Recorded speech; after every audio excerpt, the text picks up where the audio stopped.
Good morning. Today we're making restaurant quality pizza at home.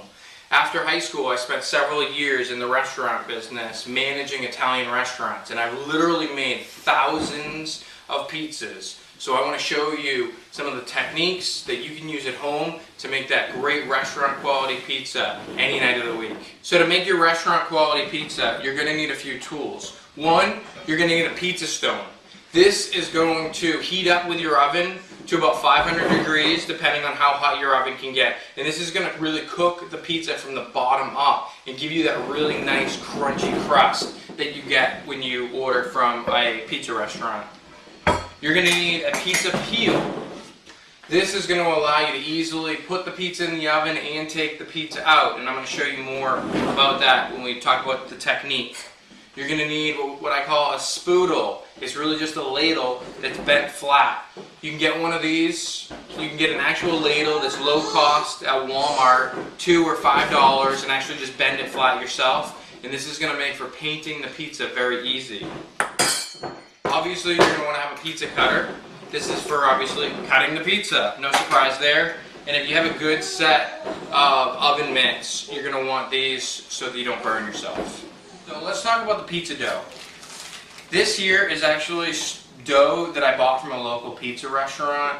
There's nothing wrong with going in and buying, some of your ingredients. Here in Houston, at sometimes during the year, it's very difficult to make pizza dough because with the humidity, it doesn't rise well. It's also hard on occasion to get the gluten content in dough right, which allows you to really stretch the dough out so that it's not tearing easily. You're also going to need semolina, extremely important. A lot of people will use cornmeal. Cornmeal has a very distinctive flavor, where semolina has almost no flavor. And what this is going to allow you to do is coat the dough with semolina, and then it's going to allow you to pound out the dough so that it doesn't stick to the surface that you're using. So now we're ready to actually pound out our pizza dough and make a pizza. So I've already got the stone in the oven, and it's already at about 500 degrees. So you want to take the time to let the stone come to temperature. You also want your pizza dough to be at about 60 degrees, about room temperature, so that you don't get a lot of bubbles when it cooks in the oven. So we're going to take the pizza dough and we're going to put it into your semolina, and we're going to turn it and coat the entire dough ball. We're going to take a handful of semolina and we're going to put it down onto the area that we're going to pound out the dough. Here we have the top of the dough ball. This is going to become the bottom of your pizza. So we're going to flip it over. We're going to take our thumbs and our forefingers and we're going to work around the dough, pinching it. And what this is doing is this is creating what will become our pizza crust. So we go all the way around. You want to let the dough come to 60 degrees because if you don't, the cold dough will cause a lot of bubbles in your oven. So we're going to press out any air, just kind of press it straight down. And now we're going to actually start pounding out the pizza. So depending if you're left-handed or right-handed, you're going to do this differently. I'm right-handed, but I actually pound left-handed. So just do whatever feels comfortable to you. So you're going to start, and I take my hand and I'm kind of going to dig it into the crust here. Take my other hand, I'm going to pull the dough. So what I'm doing is I'm kind of pressing my fingers in and then turning it with my left hand and kind of press and pull. Press and pull. This is probably going to take you a little bit of practice, but obviously practice makes perfect. And you're going to kind of keep going, and your dough the crust is getting thinner and thinner, and that's just good. And then you're going to kind of just drag the dough across your fingers at the top. If you tear the dough, no problem. You're just going to pull the dough back over itself and push it down and repair it yourself. Don't worry about tearing the dough. If your dough's tearing very easily, it's probably because you don't have a high gluten dough. The gluten in the dough allows it to be stretchy. And without that gluten content, it is going to tear easily. So in many cases, if you buy a good dough from a restaurant, you're not going to have that problem. If you make your own dough, make sure that you get a high gluten flour to make sure that you have nice stretchy dough. So we're going to continue to pound out the dough here, and then we're going to work our way kind of into the middle and just stretching it by pulling our hands apart.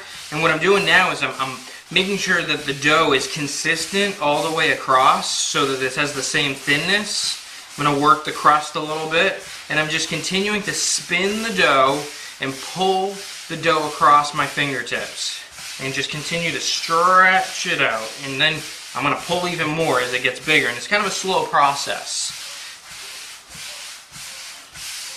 And then what you may need to do in this case, I'm going to need to actually pick up the dough, and what I'm doing is I'm using kind of 2 fists, and I'm going to just kind of pull it apart a little bit with my fists and turn it. Pull and turn, and stretching out the dough. And so there you have your dough. It's ready. It's ready to be made into a perfect pizza. I'm just going to get it a little thinner. So I've got my pizza stone in the oven. So I'm going to pull that out. You're going to be very careful because that pizza stone is about 500 degrees. So I've got my peel, I've got an oven mitt on.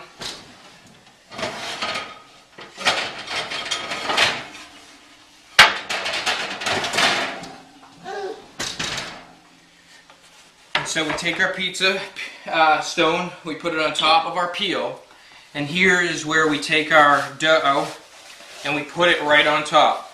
So what's going to happen is your dough is going to actually start cooking as soon as you place it on here. You're going to kind of stretch it out, being careful not to burn yourself, so that it's the same shape as the stone, a nice circle. And now the dough's already cooking.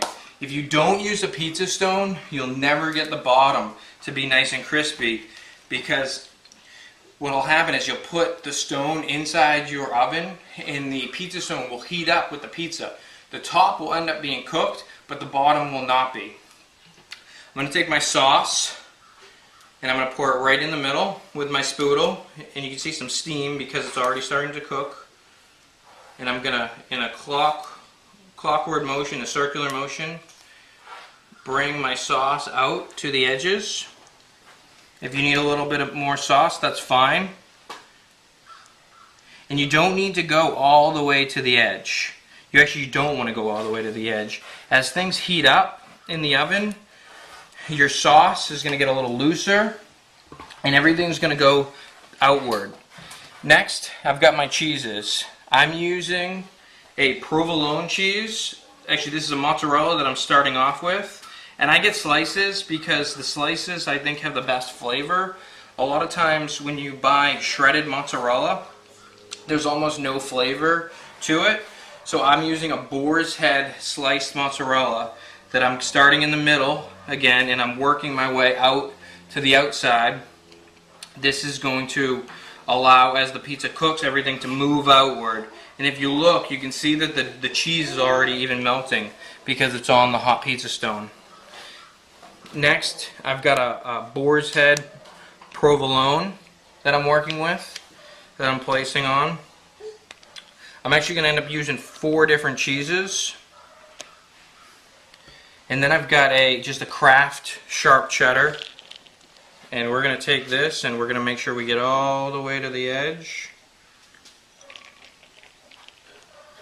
And then in the middle. Going to kind of clean it up a little bit around the outside. I'm going to take a little bit of pecorino romano, just sprinkle over the top. And then we're going to sprinkle with a little bit of oregano. So we're going to take this, we're going to put it back in the oven. We're going to slide it off the pizza peel. We're going to kind of just let it slide off right into our 500 degree oven. We're going to close it and we're going to put on a timer for 8 minutes. In about 8 minutes, we're going to be enjoying restaurant quality pizza at home. So here we're taking out 8 minutes later. We're taking out our beautiful restaurant quality pizza made right here at home.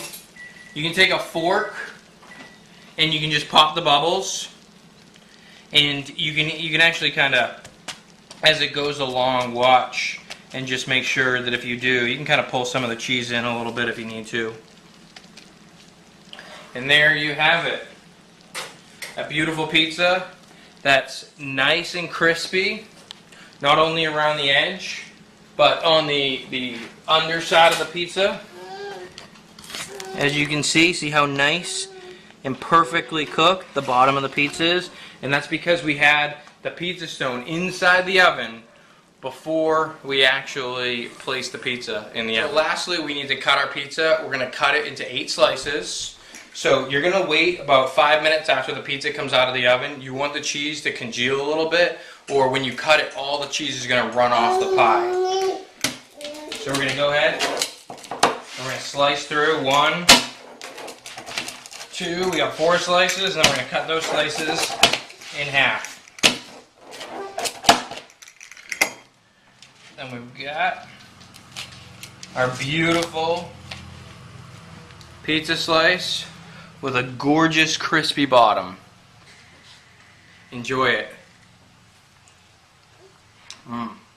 So make sure to read my entire blog on this post. If I've missed anything, I'll make sure to write it in the instructions. I'll also have the full recipes for my sauce, for what kind of cheeses I use, more information about dough. If you've got any questions, feel free to leave a comment below, or you can send me a note on Twitter or Facebook. Thank you.